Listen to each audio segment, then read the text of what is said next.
నుంచి కొన్ని petrol బంకులో fuel dried up అయింది అనేటటువంటి విషయం పబ్లిక్కి తెలిసిన తర్వాత ఫ్యూచర్లో ఇంకా క్రైసిస్ వస్తుందన్న ఉద్దేశంతో అవసరం ఉన్నా అవసరం లేకపోయినా కూడా ముందే అడ్వాన్స్గా వచ్చింది మనం స్టోర్ చేసి పెట్టుకుందాము అనేటటువంటి ఒక ప్యానిక్ సిచ్యువేషన్లో నిన్న ఎక్కువ పెట్రోల్ బంకుల దగ్గర వచ్చింది. ఆ విధంగా వచ్చి పెట్రోల్ వచ్చింది పట్టుకోవడం జరిగింది.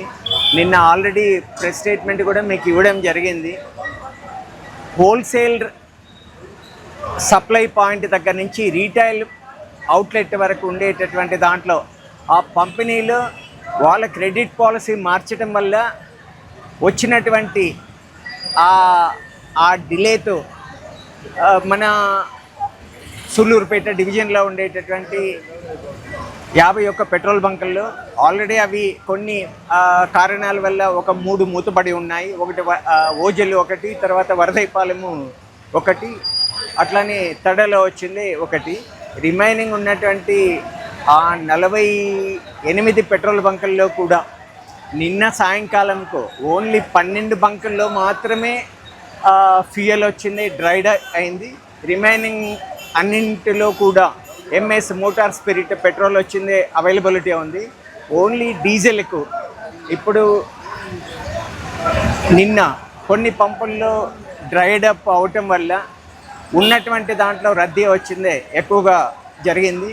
దీని మీద రాష్ట్ర ప్రభుత్వం ఇచ్చినటువంటి ఆదేశాల మేరకు నిన్న కలెక్టర్ గారు, ఎస్పీ గారు అందరూ వచ్చింది టెలికాన్ఫరెన్స్ జరిపి ప్రతి పెట్రోల్ బంకును తహసీల్దార్స్ తర్వాత కన్సర్న్డ్ ఇన్స్పెక్టర్స్ అందరూ జాయింట్గా ఇన్స్పెక్ట్ చేసి ఎక్కడ ఆ బ్లాక్ మార్కెటింగ్ అట్లా జరగకుండా రైతులకు హార్వెస్టింగ్ సీజన్లో ఉంటే వరి కోత మిషన్లకు తర్వాత అట్లనే ఇప్పుడు పైరు పెట్టుకునేటటువంటి ట్రాక్టర్లకు రెగ్యులర్గా వెళ్ళేటటువంటి ట్రాన్స్పోర్ట్ వెహికల్స్కు వీటికి ఏ రకమైనటువంటి ఇబ్బంది లేకుండా పూర్తి స్థాయిలో హోల్సేల్ అవుట్లెట్ పాయింట్స్ నుంచి రీటైల్ అవుట్లెట్ పాయింట్స్కు ఈరోజు మధ్యాహ్నం నుంచి సాయంత్రం వరకు అన్ని పాయింట్స్లోకి వచ్చింది. సఫిషియంట్ క్వాంటిటీ మనకు యాదమరి చిత్తూరు దగ్గర నుంచి చెన్నై దగ్గర నుంచి ఈ హోల్సేల్ పాయింట్స్ నుంచి అన్నీ కూడా సరఫరా బయలుదేరాయి. ఎస్టర్డే వీళ్ళు పెట్టిండేటటువంటి ఇండెన్స్ ప్రకారం వచ్చింది. సో మధ్యాహ్నం నుంచి సాయంకాలం వరకు అన్ని ఫ్యూయల్ స్టేషన్స్లో కూడా ఫ్యూయల్ వచ్చింది. పబ్లిక్ అవసరాలకు తగినంతగా మనం సమకూరుస్తున్నాము. ఈ రకమైనటువంటి చర్యల వల్ల ఏ రకమైనటువంటి పబ్లిక్కు ఇబ్బంది రాకుండా చేయడం జరుగుతుంది. మేము ఈ క్యాన్స్కు ఇవ్వకూడదు అని చెప్పని ఇదయింది.